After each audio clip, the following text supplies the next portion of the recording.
marka tawxiidku aakhirana ama marka ugu horeyso naarta ka mamnuucaya jannana ku geynaya ama haday macaasidaadu tira badato oo naar ku geeyo dambigaagu akhiran buu ka soo saaraya jannad galaysa marka waxa weeyaan tawxiid hadaad ku dhimatay waxa la hubaa inaad janno gali doonto ama xagga hore ka gal ama xagga dambe ka gal tawxiid hadaad ku dhimatayna waxa la hubaa inaad naar ku waaraynin ama marka horeba ha gelin ama hadaad gasho inuu ilaahay ka saarayo subhanahu wa ta'ala idan waxaan leenahay ayuha alhibba inaynu qadiyadan ka dadaalo oo dadka laa ilaaha illa allah saxno oo u hubino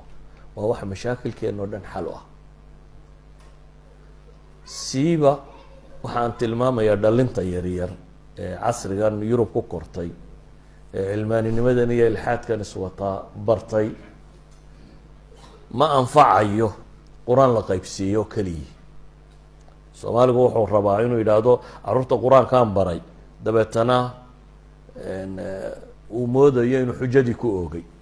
quraan ay xifdiyaan xujo ku oogi maayo walidalik ay ahad ulama Soomaaliyeed baa wuxuu tilmaamayay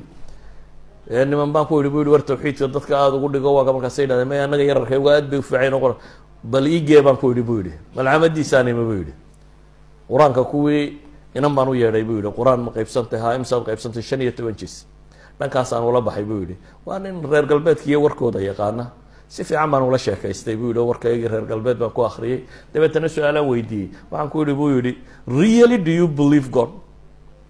run ahaantii ma rumaysantay horta ilaahay jiritaankiisa doo gaadho 15 quraan anaga warsan tay madaxa saar tirtirbay buu yiri there's no enough evidence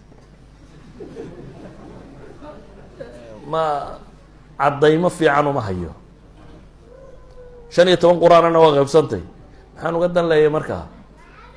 Soomaaliya dadku ahlu tawxiid buu ha shubahaadna ma arki jirin quraankiisu qaybaba ku filayo anfacayay laakiin halkan hadaa tiraahdan quraankaan u qaybsiinay quraankaan u dhignay warkaas ku badbaadi maayo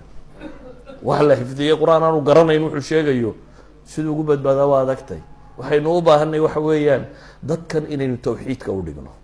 dadkan inaynu tawxiidka u dhigno ama tawxiid ar-rububiyyah noqdo ama tawxiid al-uluhiyyah noqdo ama tawxiid al-asmaa wa sifaat la ilaha illa allah dadkan inaynu si fiican uga dhaadhicino waana mas'alada ka yarina ku badbaadayo ka weynina ku badbaadayo wadankeenuna ku islaaxayo idan waxaan labada daris ee ka shal akhriye kan maanta akhriba uga dan leeyahay war hatta hadaynu adduunyo doonayno tambay ku islaaxaysa tambay ku jirtaa adduunka islaaxiisi aakhirina walba waa isku waafaqsaneen sallallahu alayhi wa sallam wa ala alihi wa sahbihi wa sallam walhamdulillahi rabbil alamin